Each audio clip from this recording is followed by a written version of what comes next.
Buenas tardes amigos, gracias por acompañarnos a nuestro estudio de cierre de Shabbat. En esta ocasión nos toca el estudio el del capítulo 26 y bueno, ya estamos a punto de concluir con el libro de los Hechos. Ha sido un recorrido maravilloso. No sé si estén de acuerdo ustedes conmigo, pero la forma en cómo es que el Señor nos ha llevado de la mano ha sido maravillosa y llena de revelación, bueno, a través de su palabra y de esta enseñanza de los apóstoles que es una continuación, por supuesto, del mandato de Yeshua acerca de hacer discípulos. Es así como el Señor lo ordenó y los apóstoles cumplieron fielmente y siguen cumpliendo fielmente, haciendo discípulos en todas las naciones del mundo.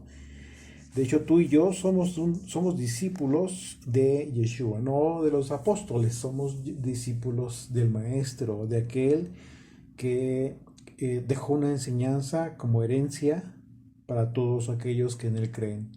Tú y yo creemos en Yeshua y, y si nosotros creemos, como dice la Escritura, como dice Moisés, como dicen los profetas, y como los propios apóstoles dejaron asentado a través de las cartas del Nuevo Testamento, entonces, solo entonces, es que de nuestro interior corren ríos de agua viva. Esta agua viva es precisamente la palabra de Dios, pero discernida conforme a la enseñanza, la doctrina de Yeshua, del Hijo de Dios.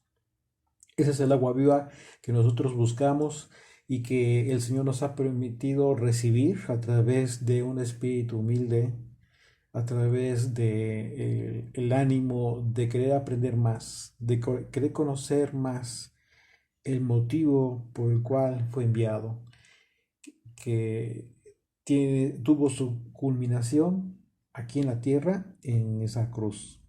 Y bueno, ustedes, si es que ustedes nos han estado acompañando en los estudios de la Torá, ahora que estamos en el libro de Levítico, desde que estuvimos en los estudios del Éxodo, ustedes ya se habrán dado cuenta cómo es de importante entender la Torá, conocer la Torá, bajo el discernimiento que ahora estamos teniendo, pero esto es un discernimiento que nos permite el maestro a través de su enseñanza. Es así como nosotros comprendemos y enlazamos y conectamos la Torá, los profetas, las cartas del Nuevo Testamento.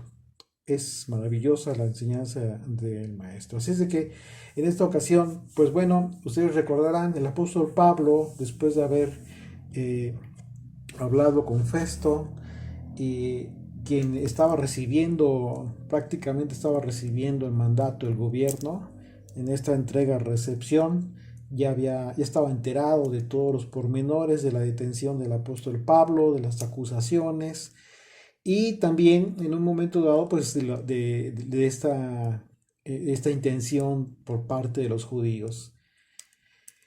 Por supuesto que él ya sabía Festo que no, que Pablo no merecía estar preso, pero como lo dijimos en el capítulo anterior, preso estaba siendo, perdón, Pablo estaba siendo preso por cuestiones políticas, lamentablemente, a los ojos de los gobernantes. Pero sabemos que todo esto, detrás de todo esto, pues obviamente que el Señor estaba obrando con un propósito divino a fin de que se cumpliera el deseo del Señor, el deseo de Yeshua, el mandamiento que le dio a Pablo para que fuera a Roma. Así es de que, bueno, acompáñenme en sus Biblias, por favor, en el capítulo 26. Le vamos a leer desde el versículo 1. Dice, entonces Agripa dijo a Pablo, ¿se te permite hablar por ti mismo? Pablo entonces, extendiendo la mano, comenzó así su defensa. Me tengo por dichoso, dice Pablo, oh rey Agripa, de que haya de defenderme hoy delante de ti de todas las cosas que soy acusado por los judíos. Esta expresión del apóstol Pablo, pues bueno, es muy importante porque él está expresando algo sincero. ¿En qué sentido? Pues vamos a darnos cuenta que su disertación, la forma en cómo se dirige, que expresa el Evangelio en esta ocasión es diferente. Eh, ¿Por qué diferente? Porque Agripa conocía de lo que iba a hablar. Esto era lo que estaba buscando Pablo. Pablo estaba buscando encontrarse ante alguien que conocía absolutamente todo lo que los judíos hacen o pretenden hacer, pretendiendo cumplir los mandamientos del Señor y conforme lo hicieron los patriarcas. Y de esto va a hablar. Y es así como es que Pablo en su disertación comienza a alinear su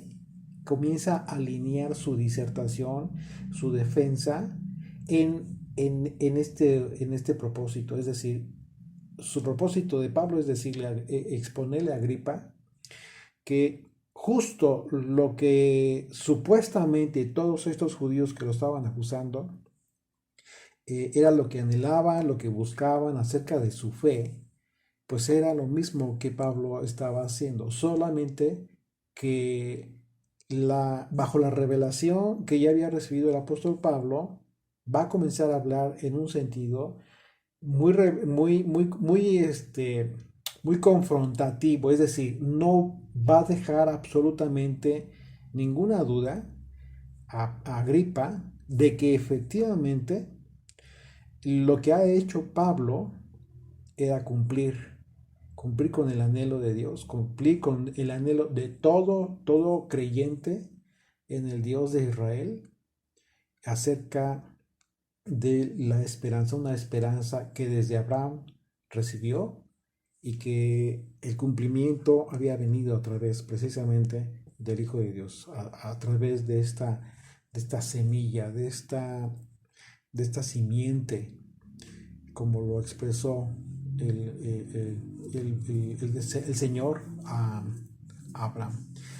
Entonces, Pablo tuvo el propósito de cumplir fielmente con el mandamiento de Yeshua acerca de llevar su nombre una vez más en presencia de reyes y gentiles. Está hablando ante Agripa, un rey. Esto, pues a pesar de que, como ya lo vimos anteriormente, Pablo ya había apelado a comparecer ante César. Y ya entendimos que pues esto significó que no podía haber sido liberado, por más que en un momento dado se hubiese expresado en su defensa muy bien, y esto lo sabía Pablo. Pablo sabía perfectamente que no iba a poder ser liberado.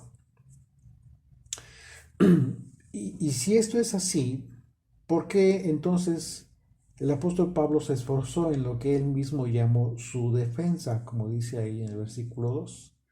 Bueno, respecto a las acusaciones de los judíos, ¿por qué? Bueno, la respuesta es obvia. Pablo sabía de antemano que no podía ser liberado y en consecuencia lo que buscaba Pablo, ¿sí? Eh, pues era dar el evangelio una vez más ante un rey, ante alguien que ya sabía perfectamente de lo que iba a hablar. Agripa no era ajeno a toda esta disertación, al Evangelio, expuesto de esta manera.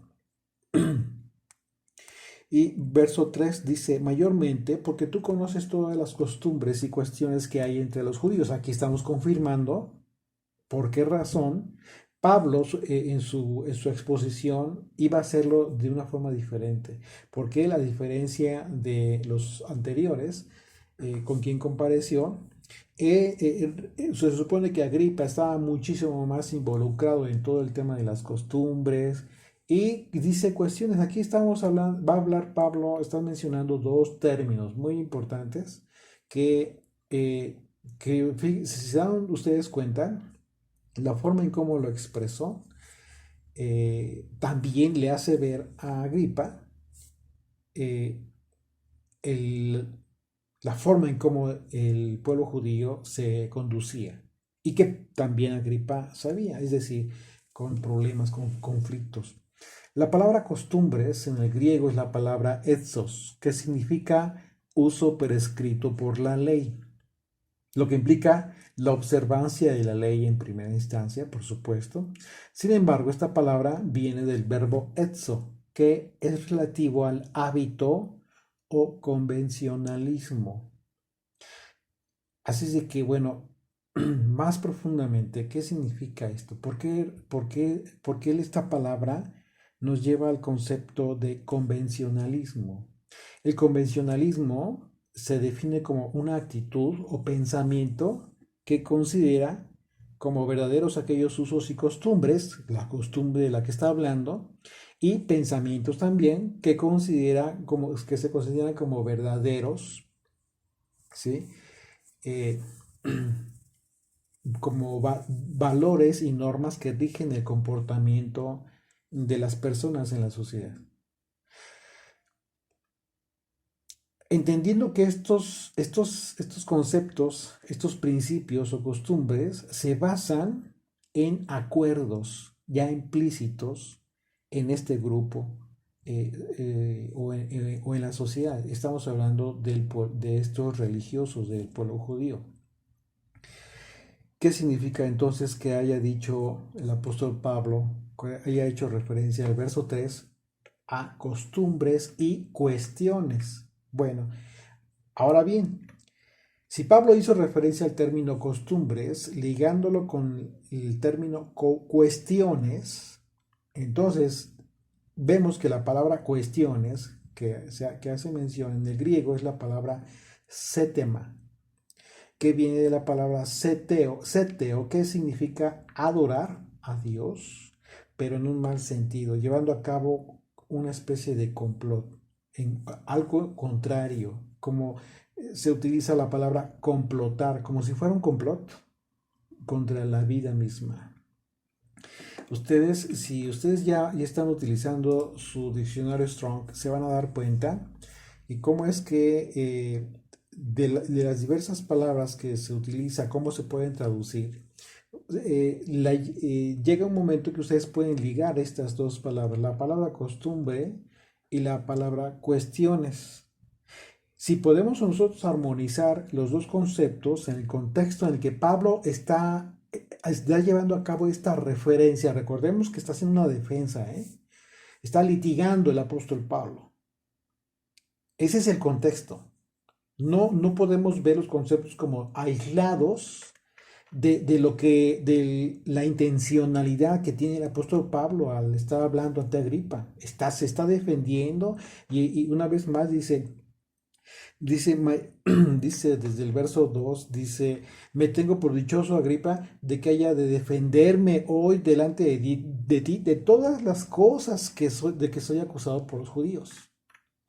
¿Ya se dieron cuenta? Ese es el contexto.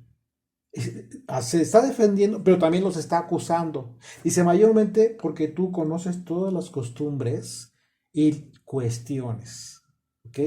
Conoces todo lo que les conviene y todo el tema de eh, la forma en cómo supuestamente adoran y a final de cuentas siempre es con un propósito de complot, siempre es con un propósito equivocado. Adorar a Dios en un mal sentido. Dicen adorar a Dios, pero a final de cuentas siempre es su forma de hacerlo está torcida.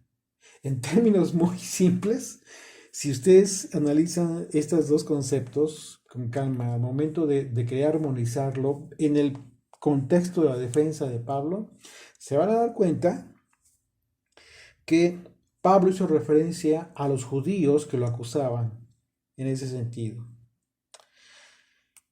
Y bueno, al utilizar estos dos términos, Pablo significa que le dijo a Agripa que fue él en un momento dado quien conocía la tradición judía. Agripa ya conocía todo el tema de la tradición, sus costumbres, la ley, la lágica, y también conocía la condición en que se encontraban los judíos respecto a Roma, es decir, en un sentido de rebelión, de constante complot, ustedes ya lo saben, había grupos subversivos que incluso mataban a soldados romanos, incluso aquellos que servían a Roma. Aquellos, aunque fueran judíos, eran muy extremos.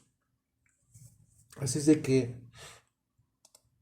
eh, estos términos son utilizados por el apóstol Pablo, pero en ese contexto, sabiendo precisamente que ya de tiempo atrás, pues Roma ya había tenido conflicto o problema para mantener en orden al pueblo judío. Ya había habido anteriormente intentos de rebelión que habían tenido que sofocar Roma. En fin, así es de que por ahí va. Ese es el contexto de esta expresión del apóstol Pablo, que muy a propósito lo dijo. Verso 4 dice, mi pues desde mi juventud, la cual desde el principio pasé en mi nación, en Jerusalén, la conocen todos los judíos. Es decir, soy una carta abierta ante todos ellos, no hay ningún problema, todos me conocen.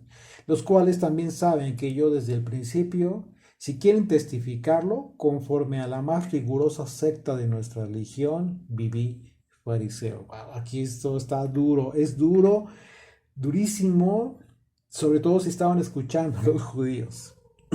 ¿Por qué? Porque ellos tendrían que haber en un momento dado comprender o explicar en un sentido lógico este cambio tan radical que tuvo el apóstol Pablo. Pablo está siendo muy específico respecto al hecho de que tuvo una formación religiosa muy rigurosa entre el fariseísmo.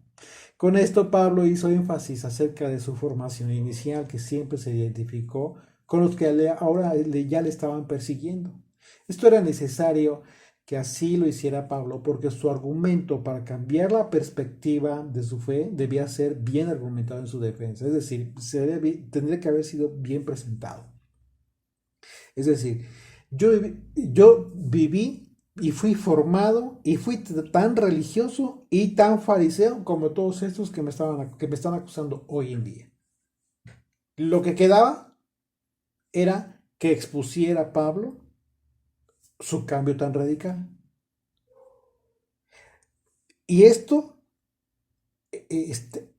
a manera de estrategia, era algo muy duro para los judíos que lo estaban acusando, porque ellos no podían negar que efectivamente había vivido de esta manera Pablo. Sobre todo que fue perseguidor, como más adelante él mismo lo expresa. Aunque estamos hablando de la defensa del apóstol Pablo y del Evangelio, lo que lo que estaba buscando era dejar un buen testimonio. ¿Acerca de qué? Pues acerca de su fidelidad al Señor, pero también un buen testimonio acerca de su gratitud por quienes de alguna manera contribuyeron para su formación espiritual. Y esto es, híjole, maravilloso, es de gratitud. Pablo está hablando en un sentido de respeto para todos aquellos que en un momento dado le brindaron un escalón espiritual. Y esto a nosotros nos deja una excelente enseñanza respecto del camino que muchos hemos recorrido por el paso de los años, que en algunos casos lamentablemente las experiencias en algunas personas son amargas por su paso de una congregación a otra. Lo que debemos observar es que el cambio que tuvo el apóstol Pablo en su fe no tuvo que ver con un maltrato o rechazo de los fariseos de ninguna manera. Si ustedes se dan cuenta, Pablo iba a cumplir llevaba cartas a Damasco para continuar la persecución de los del camino, los creyentes en Yeshua. Así es de que en ningún momento ocurrió esto de un maltrato, como hoy en muchas ocasiones sucede. Y, y bueno, esto se traduciría como una mala experiencia en relaciones personales en tu congregación, si es que de alguna manera tú viviste una experiencia desagradable. Sin embargo, esto no debería de ser lo que marque tu cambio o tu escalón espiritual. No tendría que ser así. Si es así, pues fue lamentable y bueno, tienes que salir adelante. El cambio en la vida del apóstol Pablo se debió a dejar de lado su formación religiosa para iniciar una vida de fe en el Espíritu. Y bajo la observancia de la ley, bajo la interpretación del maestro de Yeshua, y ya no bajo la interpretación rabínica. Ese fue el cambio radical y muy duro en la vida del apóstol Pablo. Y lo que debemos nosotros observar también es que Pablo en ningún momento se mostró con ingratitud para con todos sus hermanos. Si acaso solo se lamentaba de la actitud con la que se desempeñaba, ¿no? Incluso pues, hasta lo querían matar ya, a ese grado ya llegaba, ¿no? Pero recordemos cómo anteriormente Pablo incluso se dirige, hasta le dice padres, hermanos, se dirige con mucho respeto. Y bueno, no sé tú, pero yo personalmente te comparto que la vida espiritual que yo comencé a vivir, en realidad las personas y los lugares a donde yo siempre tuve la oportunidad de escuchar de la palabra de Dios y comenzar a aprender, comenzar a escuchar acerca de la fe en el Señor, que fue incluso en el cristianismo, en la iglesia protestante, pues la experiencia que yo hoy puedo exponer y que la he expuesto siempre hasta hoy, es que en todos los lugares a donde se me ha permitido aprender, siempre he estado muy agradecido. Y lo he expresado y he hecho manifiesta mi gratitud. Lo que no significa que tenga yo impedimento para continuar avanzando en mi fe. Y eso es algo importante que debemos aprender. Eso rompe con el aspecto religioso de las personas. Hay personas que dicen, no, pues yo estoy en tal lugar y yo no me muevo de ahí y ven con malos ojos a quienes se mueven, a quienes cambian de aires, a quienes comienzan a pensar diferente. Eso no debe de ser. Eso no debe de ser incluso para aquellos que permanecen ciegamente. ¿Por qué? Porque se encuentran en una lamentable situación. ¿Cuál es la situación? El aspecto religioso. El aspecto religioso no te permite adquirir la responsabilidad de tu fe. Cuando tú adquieres la responsabilidad de tu fe, tú te conviertes efectivamente en un discípulo, en un estudiante, y el propio estudio de la palabra te abre los ojos. El propio estudio de la palabra te rompe el esquema religioso. Entonces eso te permite continuar con tu camino. Y si es necesario que salgas de una congregación, que salgas de un grupo, que salgas de un ministerio, que vayas a otro, o que simplemente, como en mi caso, que el Señor me está llevando en la mano, que seguramente es el caso tuyo, eh, que tengas esa libertad de hacerlo. Pero que al mismo tiempo no te olvides de todo lo que recibiste, que no que en tu corazón siempre haya gratitud respecto de todas aquellas personas, sean pastores, sean sacerdotes, sean quienes sean, líderes, etcétera, servidores que en congregaciones quizás se esmeraron mucho en atenderte, etcétera. Todo eso hay que agradecer. Pero esa gratitud no te puede no te obliga, no te debe amarrar y no te debe impedir avanzar en tu fe. Eso habla de tu fidelidad para con Yeshua, para con el único, porque todas estas personas fueron puestas por Él, precisamente para llevarte de la mano poco a poco, para empezarte a explicar, para comenzar a traerte con lazos de amor. Así es de que lo que el apóstol Pablo aquí está expresando es eso precisamente. Por un lado, por un lado, expone de esto a propósito para decir, yo me crié con ellos, yo viví con ellos, viví la misma fe, ¿sí? Y es obvio que en sus disertaciones el apóstol Pablo siempre se refirió a ellos con mucho cariño, con mucho amor. Llegó al grado incluso de él mismo pretender en un momento dado, hubiese querido ser como anatema, ser una maldición con tal de que sus hermanos, el pueblo judío, creyeran en el Señor, creyeran en Yeshua. Pero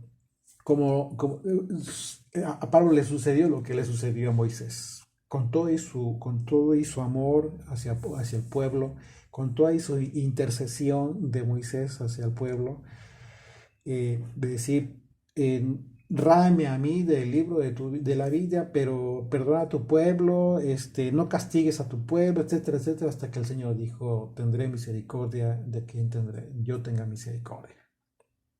¿Qué significa esto? Lo mismo le sucedió al apóstol Pablo. Al final de cuentas, Pablo cumplió su propósito divino, pero por más que haya amado a su pueblo, finalmente él tuvo un límite y ese límite jamás pudo haberlo pasado. Pero bueno, una situación muy, muy hermosa que a final de cuentas Pablo nunca se olvidó de su pueblo y de todos aquellos que en su momento le enseñaron en el aspecto de la gratitud. Verso 6. Dice, y ahora, por la esperanza de la promesa que hizo Dios a nuestros padres, soy llamado a juicio. Ya va a empezar a hablar de una gran promesa, que es precisamente el punto central, el punto medular del Evangelio. Verso 7, promesa cuyo cumplimiento esperan que han de cumplir nuestras 12 tribus, sirviendo constantemente a Dios de día y de noche. Por esta esperanza, oh rey Agripa, soy acusado por los judíos. Wow, aquí sí está exponiendo duramente las razones de las acusaciones y de quienes les estaban acusando. ¿Por qué? Pues porque está hablando de las 12 tribus como y habla de la esperanza. Bueno, no está hablando solamente de las tribus del norte, ya lo hemos hablado, lo hemos explicado en muchas ocasiones, cuando, cuando el Señor habló de que vino por las ovejas perdidas de la casa de Israel tiene que ver con Israel, las 12 tribus, no es la casa del norte, no solamente se refiere a eso el Señor, y en este caso Pablo está confirmando que siempre tiene que ver con las 12 tribus. Desde el libro de Éxodo, ustedes se pueden dar cuenta, me parece que en el capítulo 31, que desde el capítulo 16, me parece, el Señor comienza a hablar acerca de la casa de Israel. Se continúa, incluso los profetas continúan a hablar entonces hay que entender esa diferencia. Cuando en el contexto del pasaje se expresa la casa de Israel como las 12 tribus, ¿sí? Y en otros pasajes, sobre todo de los profetas, hablando de esta separación que hace de la casa de Israel, refiriéndose al norte, y respecto a Judá, que es la casa del sur. Pero es normalmente el contexto del texto es muy claro. Así es de que hay que poner atención en esto para que no nos confundamos. Cuando habla el Señor de la casa del norte, cuando habla de las ovejas perdidas, está hablando de las 12 tribus de Israel.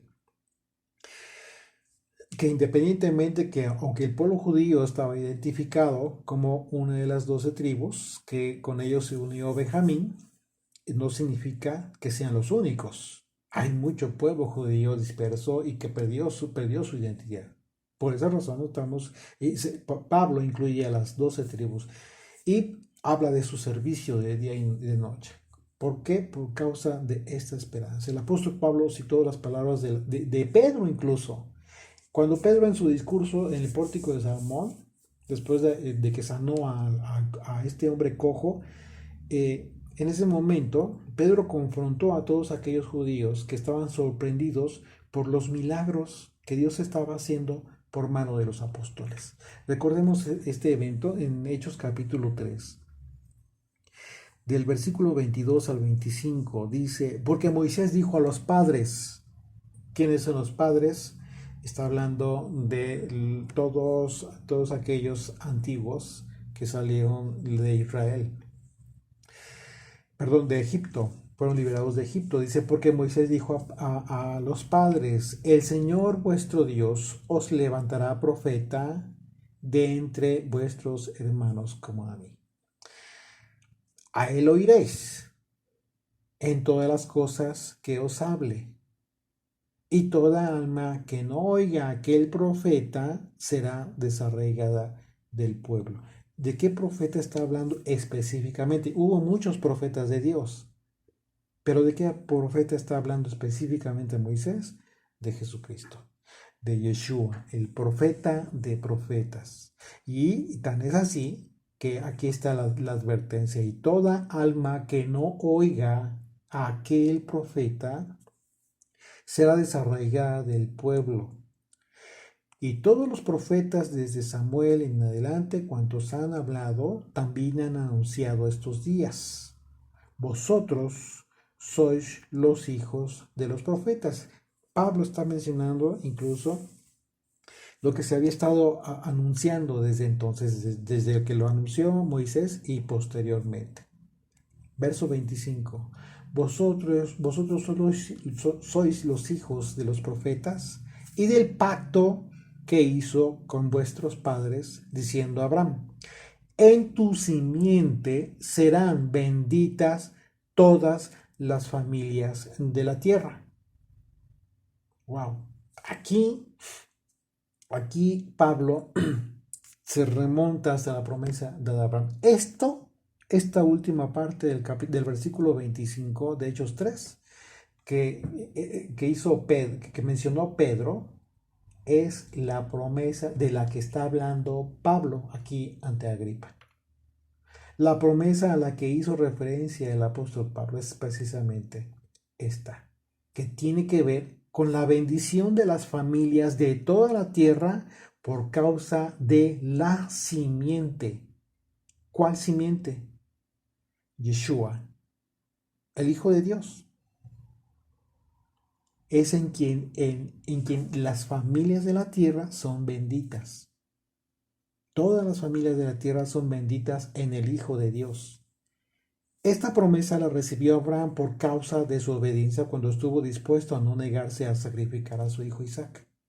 Por mandato del Señor, recordemos este evento en Génesis capítulo 22. Acompáñenme desde el versículo 15 al 18. Dice, y llamó el ángel del Señor a Abraham por segunda vez desde el cielo y dijo, por mí mismo he jurado, dice el Señor, que por cuanto has hecho esto y no me has rehusado tu hijo, tu único hijo, de cierto te bendeciré y te multiplicaré tu descendencia como las estrellas del cielo y como la arena que está en la orilla del mar, y tu descendencia poseerá las puertas de sus enemigos. Una vez más, en tu simiente serán benditas todas las naciones de la tierra, por cuanto obedeciste a mi voz. Aunque la simiente por la que vino Yeshua fue del Espíritu Santo, ¿sí? Ustedes recuerden, y por ello se le adjudica la simiente de la mujer. Esa simiente se la adjudica a la mujer. Ustedes recordarán que en el juicio que recibió la serpiente, Génesis 3, versículo 15, cuando el Señor emite juicio para la serpiente, habla de la simiente de la mujer. Cuando habla de la simiente de la mujer está hablando de la semilla, es decir, del semen, pero la mujer no tiene semilla, no tiene simiente. Aquí el asunto es de que estamos hablando de un aspecto espiritual. Por esa razón, Miriam, María, la madre de Yeshua, de Jesucristo, pues no se había casado, no conoció hombre cuando engendró, cuando concibió a Yeshua. Y el ángel mismo lo dijo, ¿sí? La forma en cómo concebiría. Porque María se preguntaba, ¿cómo es que si no conozco a hombre? Así es de que todo esto está conectado y esta simiente, estamos hablando de una simiente espiritual, está hablando de Yeshua, ¿ok?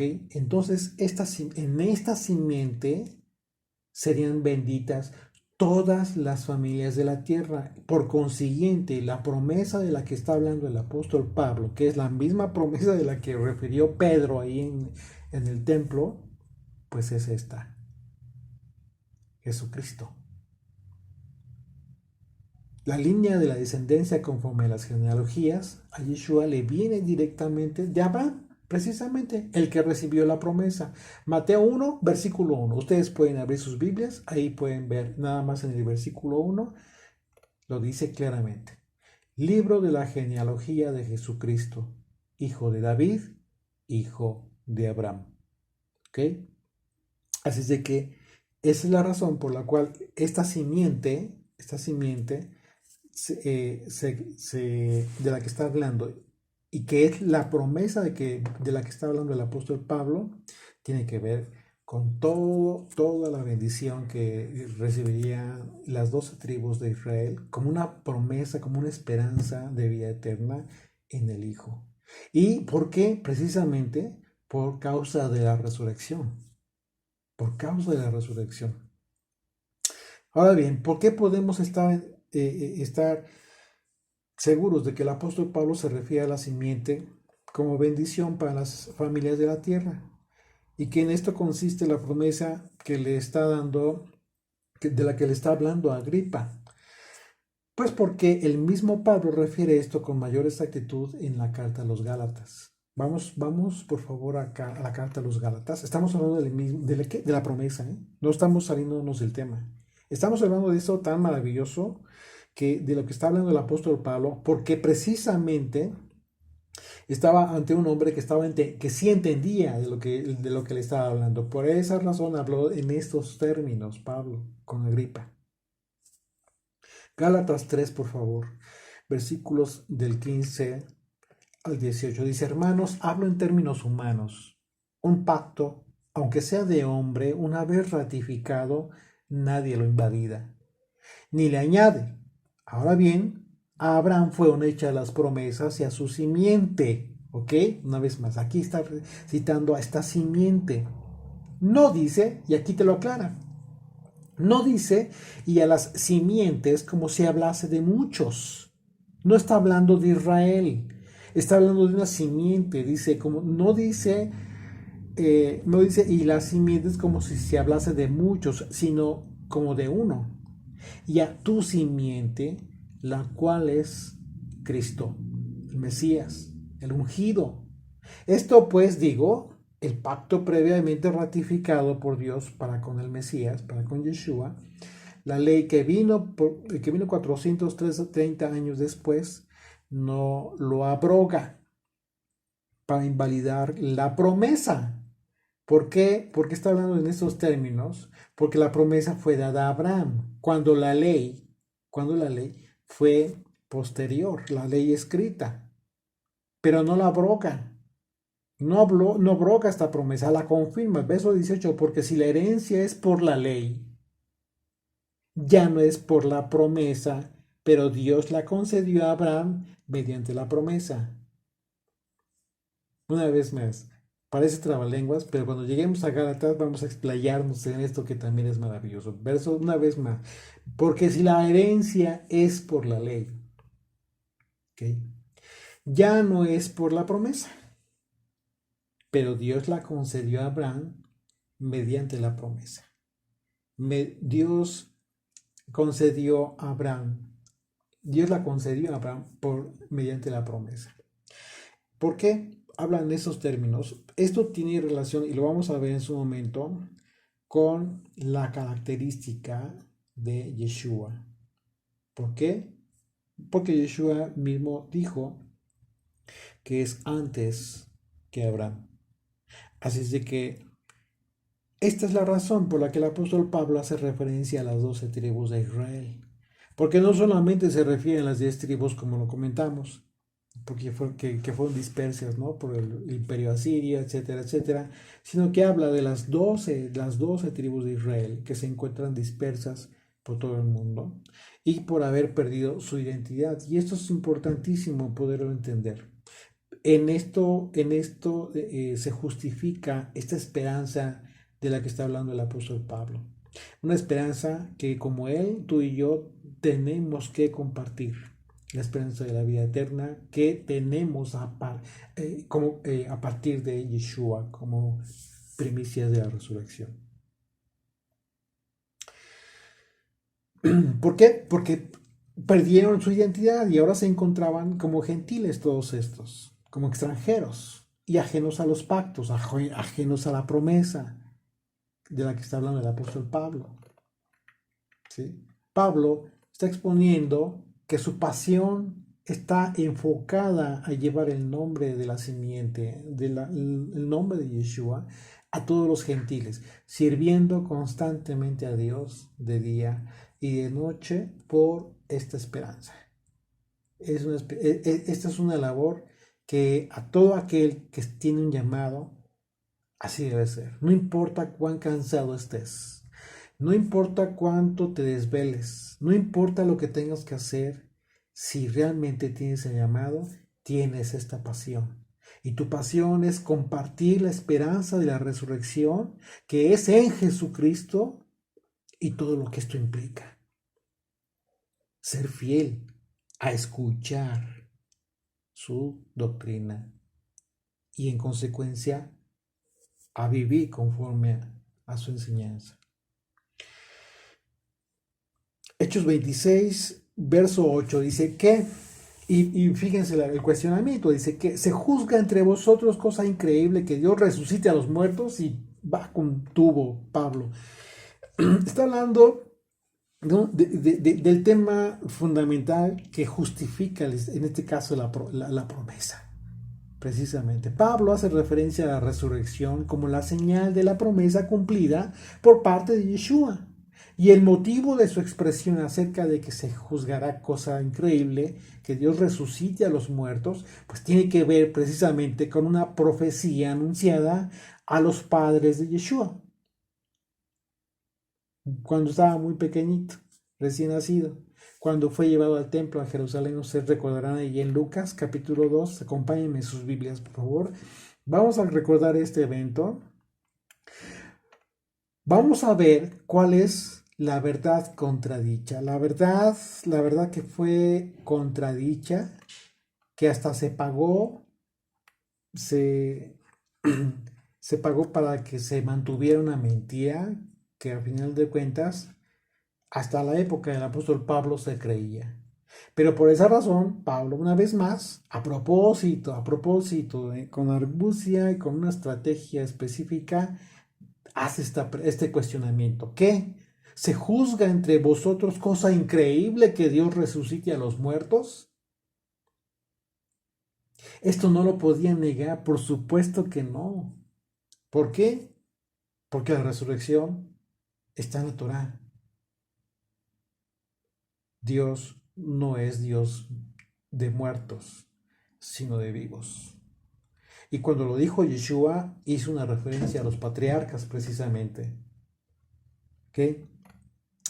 Bien, acompáñenme a Lucas capítulo 2. Vamos a leer de los versículos 25 al 32 y más adelante, un poquito más adelante, pero ustedes se van a dar cuenta de lo que dijo Simeón, que profetizando dijo algo hermoso, pero al mismo tiempo una advertencia acerca de la resurrección, que sería contradicha, que sería contrariada.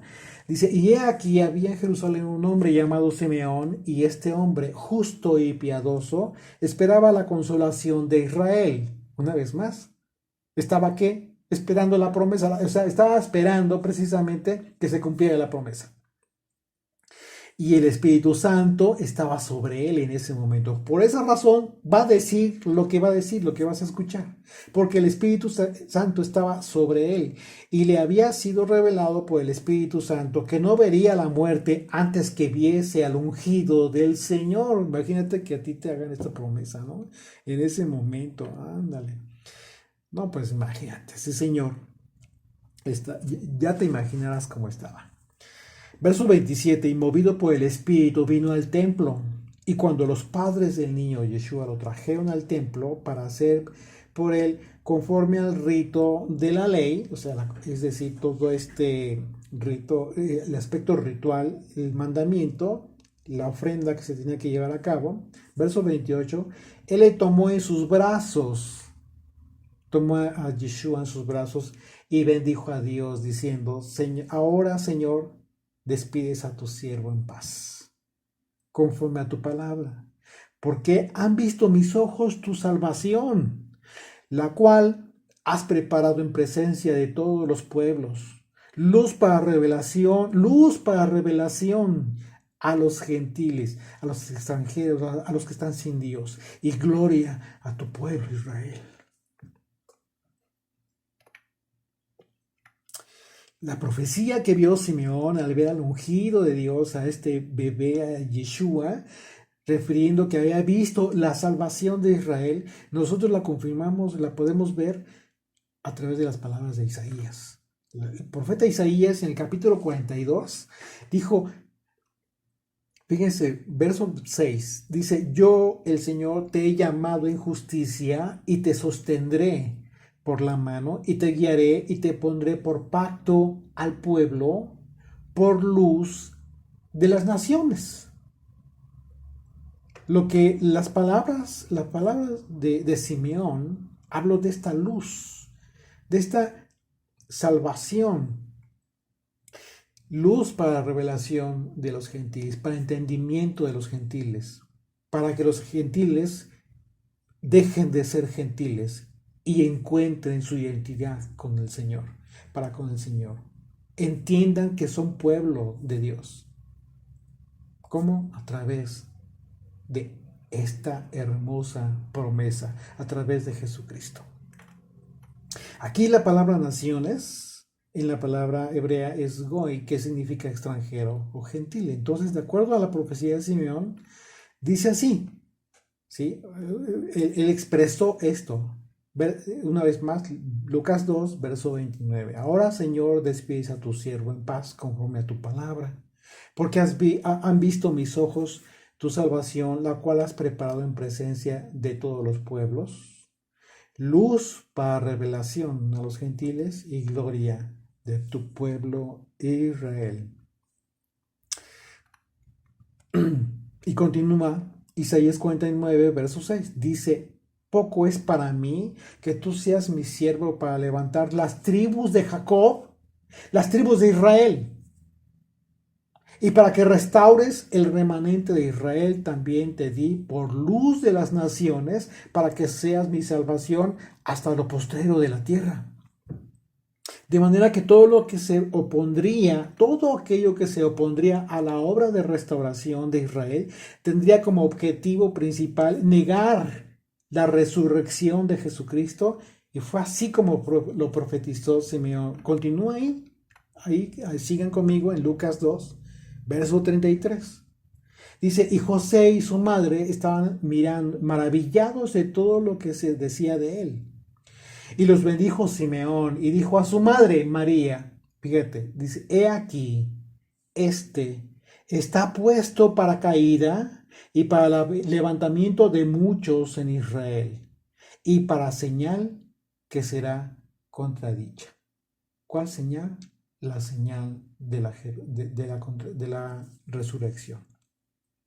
Esta señal es la que sería contradicha. La misma señal de la que habló Yeshua, que les sería dado a aquellos incrédulos, la señal de Jonás, la señal de la resurrección de Jesucristo. Esa es la esperanza de todos nosotros. Esa es la esperanza que tú tienes que compartir a todas aquellas personas que quieren conocer al Señor. Verso 35, y una espada traspasará tu alma, tu misma alma, para que sean revelados los pensamientos de muchos corazones. Así es de que imagínate, por causa de la crucifixión del Señor, muchos recibimos la revelación en nuestros pensamientos y en nuestros corazones, por causa de la muerte del Señor. Por eso el contexto del cuestionamiento de Pablo pues, fue en el sentido de la negación que estaban haciendo todos estos judíos acerca de la resurrección de Jesucristo y la promesa de la resurrección de todos los muertos, claro. Y a continuación el apóstol Pablo comienza a relatar todo lo concerniente a lo que, de acuerdo a la convicción que tenía, que ya había hecho, y relató cómo fue su conversión para testimonio de la verdad.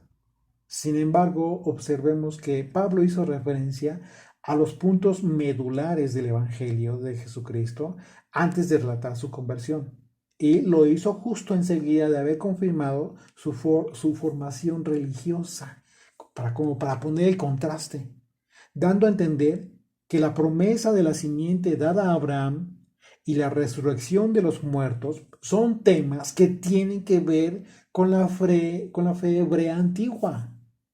Y que por supuesto los religiosos de la época no negaban, al menos públicamente, claro. Se supone que creían en ello. En eso se basaba la fe antigua. El apóstol Pablo continuaba haciendo alarde de una sagacidad impresionante, llevando a cabo una estrategia que no dejara duda de la verdad de su dicho. Y como ya lo hemos considerado en estudios anteriores, pues era una estrategia dirigida, divina dirigida, por el Espíritu de Dios, por supuesto que sí. No negamos la audacia y la inteligencia propia de Pablo, pero pues es obvio que se estaba moviendo algo muchísimo mayor y de mucho mayor peso.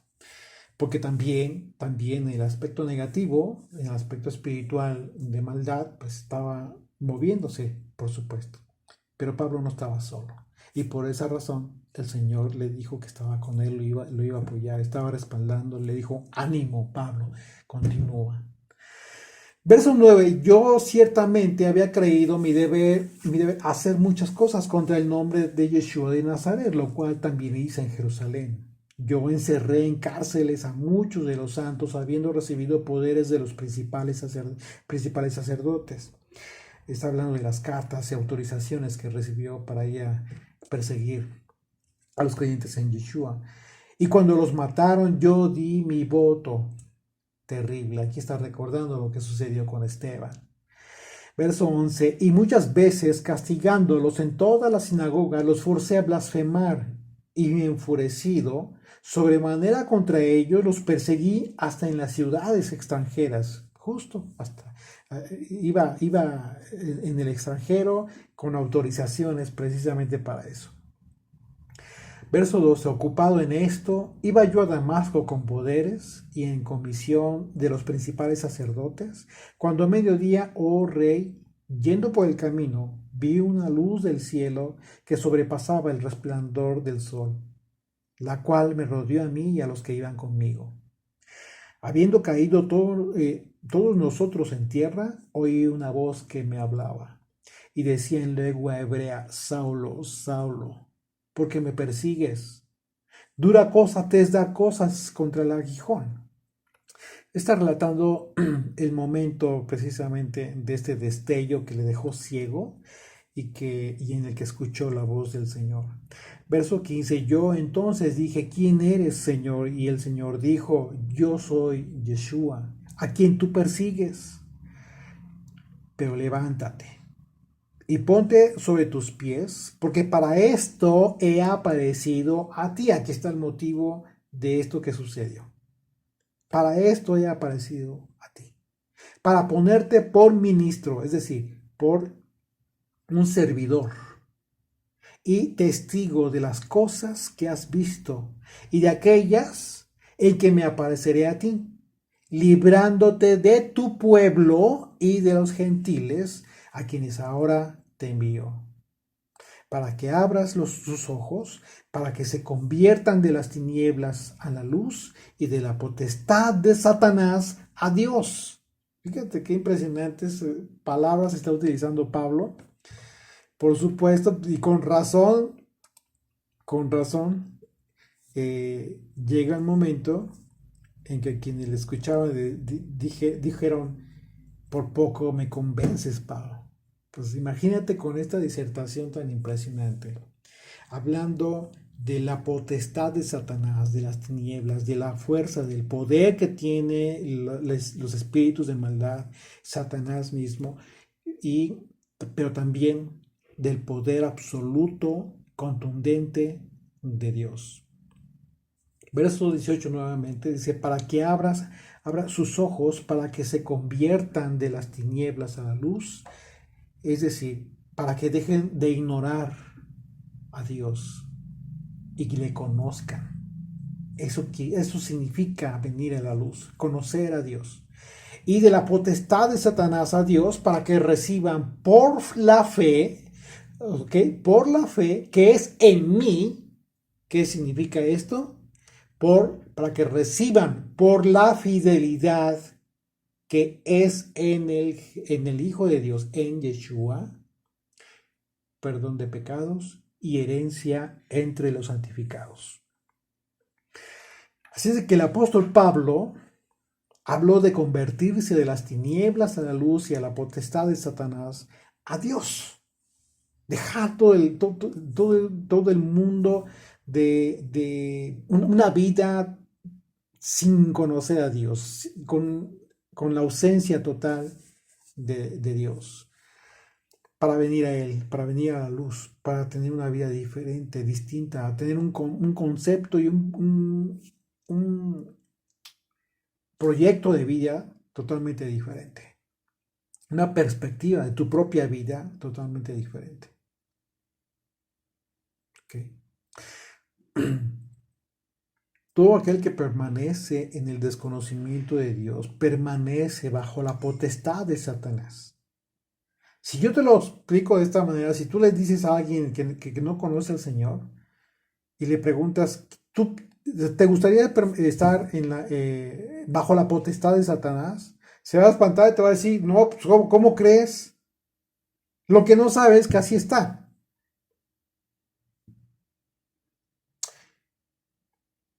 Porque lo que le da potestad, lo que le da autoridad a Satanás, ¿qué es? Pues es precisamente el incrédulo. O aquel infiel, o aquel que dice creer, pero es un infiel. Porque la única manera de recibir perdón de pecados y en consecuencia ser libres, ser libertados de la potestad de Satanás, del poder de las tinieblas, es por la fe, es por la fidelidad a Yeshua. Porque es el Hijo de Dios el que nos da herencia entre los santificados. Es decir, el que nos da lo que necesitamos para poder ser apartados. ¿Apartados para qué? Pues para recibir la promesa, para que la promesa de la que está hablando el apóstol Pablo se haga efectiva en nuestras vidas.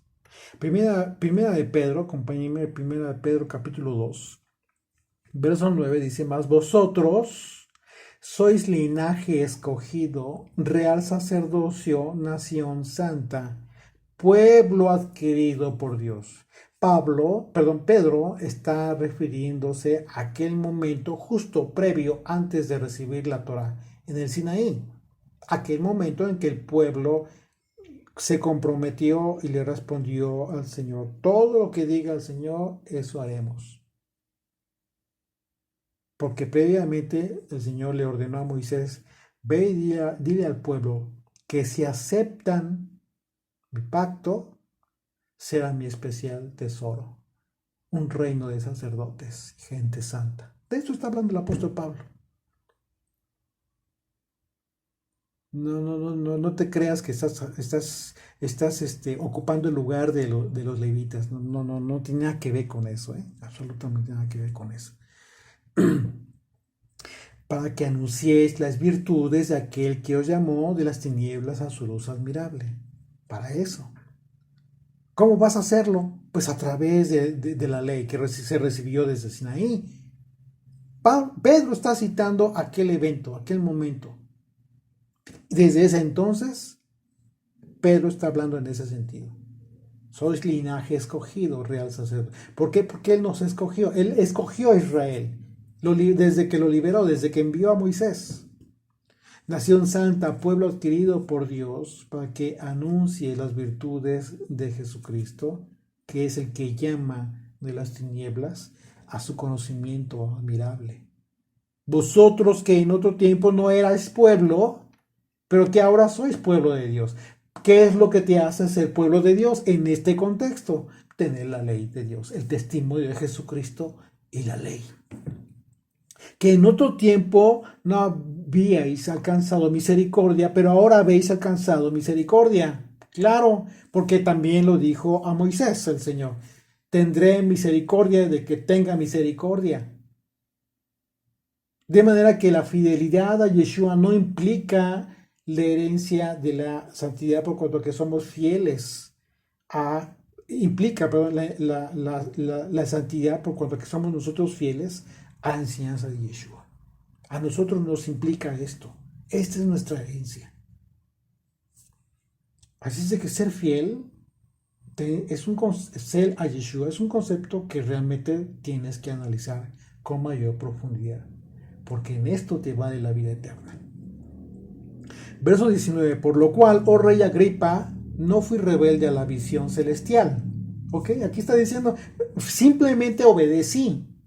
No fue un capricho mío, no es porque me hicieron enojar, no es porque me corrieron de la sinagoga, no es porque tenga algo en contra de mi pueblo, de ninguna manera. Fue un mandato de Dios.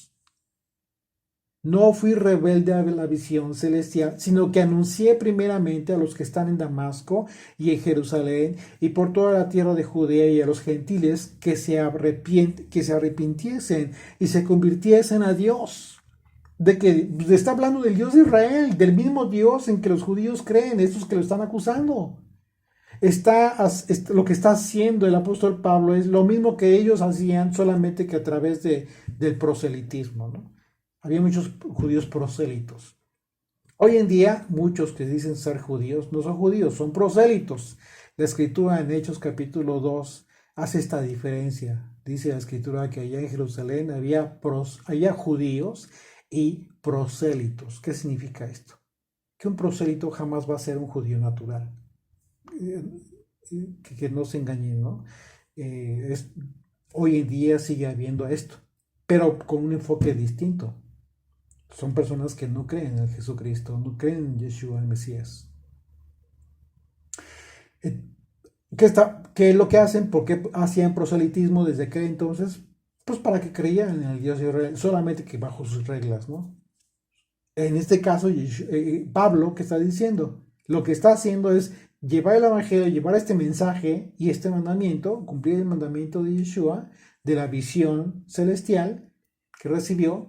¿Con qué propósito? Pues de que crean aquellos extranjeros en el Dios de Israel. Y ellos lo sabían perfectamente. Lo sabían perfectamente, ¿por qué? Porque el mismo sumo sacerdote lo expresó acerca de que era mejor que muriera uno y no todo el pueblo por todos los dispersos de Israel. Si Pablo afirmó que por la esperanza de la resurrección en el Mesías los judíos querían matarlo, una vez que Agripa recibió toda la disertación de Pablo por la que expuso el plan de Dios para su pueblo, y en el entendido de que Agripa sí sabía de todo esto que escuchó, queda entonces muy claro a la luz de las palabras de los profetas y de las promesas del Señor, los que lo acusaban se encontraban en franca oposición al mensaje de Dios y estaban dispuestos a impedir, a como diera lugar, que la voluntad del Eterno se cumpliera. Terrible, terrible. Verso 22. Pero habiendo obtenido auxilio de Dios, persevero hasta el día de hoy. Y está diciendo, he tenido el apoyo del Señor. Estoy respaldado por el Dios de Israel. Cuidado, cuidado, porque ya en el Sanedrín dijeron, ya habían dicho entre los mismos judíos, cuidado, no vayamos a estar en contra de Dios. Cuando los escribas se levantaron defendiendo a Pablo, imagínate. Y aquí lo está confirmando, estoy recibiendo el auxilio de Dios. Persevero hasta el día de hoy, dando testimonio a pequeños y a grandes. No diciendo nada no diciendo nada de las cosas que los profetas y Moisés dijeron que habían de suceder. ¿Cómo van a negar esto? Si todas las palabras que estaba expresando el apóstol Pablo, efectivamente Moisés y los profetas lo dijeron, lo anunciaron. Que Cristo había de padecer y ser el primero de la resurrección de los muertos para anunciar luz al pueblo y a los gentiles. Y todavía aquí hace esta diferencia al pueblo, es decir, a los judíos que estaban encontrando en ese momento y a los extranjeros. ¿Por qué? Porque esos extranjeros, en realidad, muchos de estos extranjeros habían perdido su identidad. ¿Pero cuál era el propósito? De que ya no importaba de qué cimiento, de qué linaje vinieran. Hoy cualquiera de toda nación del mundo ocupa el lugar de estos gentiles de los que habló el apóstol Pablo. Por ellos, por ti y por mí, fue la pasión del apóstol Pablo. La referencia a pequeños que hace y a grandes, aquí dice a pequeños y a grandes, que dio el testimonio, pues tiene que ver con personas de cualquier tipo de madurez en la fe, puesto que el Evangelio es y debe ser siempre el fundamento de la fe de todo aquel que cree en Dios, en el Dios de Israel, por medio de la ley y por medio de los profetas, como él mismo lo dice. Porque si las personas no aprenden a creer en Dios, teniendo como base de su convicción la voluntad de Dios, significa, porque la voluntad de Dios pues está en Moisés y está en los profetas. Si no es así, significa que aún es una persona pequeña en la fe. Aún así, no importa, para ellos también esto estaba dando este mensaje el apóstol Pablo. De manera que para todos, sin excepción, es que Pablo expuso la doctrina de Yeshua, una doctrina cuya esperanza descansa en la resurrección de Jesucristo, la cual es la señal, ¿sí?, de la luz de una vida eterna, la esperanza para quienes aún están sin Dios.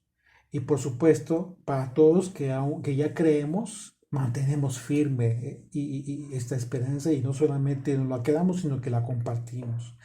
Verso 24, diciendo él estas cosas en su defensa, Festo a gran voz dijo, estás loco, Pablo. Ya se dieron cuenta de la diferencia. Aquí, por esa razón, su disertación fue diferente frente a Agripa. Festo no entendió nada. Festo, absolutamente, en Festo y como en muchos, se cumple aquello que dice la Escritura igualmente, que la predicación de Jesucristo es locura para estos. Literal. Festo a gran voz dijo, estás loco, Pablo. Las muchas letras te vuelven loco. Mas él dijo, no estoy loco, excelentísimo Festo. Y todavía, ¿cómo se refiere a él? O sea, le dice loco y le dice excelentísimo Festo. Sino que hablo palabras de verdad y de cordura. O sea, aunque le dice excelentísimo, lo que le dice realmente Pablo en su respuesta, el loco es otro. Fue muy decente. Dice, yo hablo palabras de verdad y de cordura. Quien piense que estoy loco, el que el loco es él. Obviamente no lo dijo así, pero se entiende, ¿no? Verso 26. Pues el rey sabe estas cosas. Y aquí es la diferencia. Aquí lo que le está diciendo muy decentemente a Festo, no entiendes de lo que estoy hablando. Por eso no hablé de esto contigo de esta manera. Pero Aquí hay alguien que sí sabe de lo que estoy hablando. Dice, pues el rey sabe estas cosas delante de quien también hablo con toda confianza. Porque no pienso que ignora nada de esto, pues no se ha hecho esto en algún rincón. Es público y bueno, es formaba parte de la vida en toda aquella región. Vemos con toda claridad que que el apóstol Pablo pues hizo esta gran diferencia, ¿no?, entre Festo y Agripa. Y a continuación la pregunta de Pablo en realidad fue una confrontación, una pregunta que va a hacer, que no dejaba lugar a evadir la respuesta misma, una respuesta pues que el mismo Pablo expresó. Dice verso 27, ¿crees, oh rey Agripa, a los profetas? Yo sé que crees. Entonces Agripa dijo a Pablo, por poco me persuades a ser cristiano. Fíjate lo que dijo, ¿eh? O sea, no dijo que no creía. Agripa no dijo que no creía en toda esta disertación de Pablo, pero lo que le dijo fue, por poco me convences. La respuesta de Agripa implicó, por un lado, que Pablo tenía razón, por cuanto que no negó absolutamente nada de lo que expuso. Agripa creyó en todo absolutamente lo que dijo el apóstol Pablo. Pero por otro lado, al decir que por poco le convence para ser cristiano, esa expresión tuvo todo el enfoque en el Cristo, en el Mesías. Es decir, que lo que dijo Agripa fue que por poco fue convencido para seguir al Mesías, Yeshua. Recordemos que la palabra Cristo en el griego pues, es la palabra ungido, Mesías. Así es de que lo que dijo Pablo fue, por poco y me convences para seguir a Cristo. Wow. Pues bueno, esa es la expresión que muchos nos dicen a ti y a mí. ¿A poco no? Seguramente te ha sucedido que, que has compartido el Evangelio y que al final de cuentas, de muchas maneras te dicen esto. Pero bueno, tú hiciste lo tuyo. La sangre de esas personas no será reclamada por Dios de tu mano. Verso 29. Y Pablo dijo, quisiera Dios que por poco o por mucho, no solamente tú, sino también todos los que hoy me oyen. Está hablando de mucha gente que se encontraba presente. Está hablando de ¿qué? De reyes y gentiles. ¿Ok? Donde está llevando ¿qué? Su nombre, el nombre de Yeshua. Fueseis hechos tales cual soy yo, excepto estas cadenas. O sea, quisiera que todos los que estaban aquí, dijo Pablo, todos los que estaban aquí creyeran lo que yo creo, pero que no estuvieran presos, que no estuvieran detenidos, que no estuvieran encarcelados. Cuando había dicho estas cosas, se levantó el rey y el gobernador y Berenice y los que se habían sentado con ellos. Y cuando se sentaron cuando se retiraron aparte, hablaban entre sí diciendo, ninguna cosa digna de muerte ni de prisión ha hecho este hombre. ¿Ya te diste cuenta? No había razón absoluta para que estuviera preso. Pero debían mantenerlo detenido por causa de haber apelado a César. Esa es la razón por la cual muchos piensan que Pablo se equivocó. Pero yo les digo, Pablo no se equivoca. Pablo no se equivocó. Pablo estaba cumpliendo el mandamiento del Señor. Verso 32, y Agripa dijo a Festo, ¿podía este hombre haber sido puesto en libertad si no hubiera apelado a César? Pablo iría a Roma, tal y como lo ordenó Yeshua, dando testimonio de su nombre allá, y continuará cumpliendo con el propósito de llevar su nombre a los gentiles, y aún más, continuaría cumpliéndose la profecía del Maestro, cuando dijo, porque yo le mostraré cuánto le es necesario padecer por mi nombre. ¿Y tú? ¿Estás dispuesto a que el Señor te muestre cuánto te es necesario padecer por su nombre?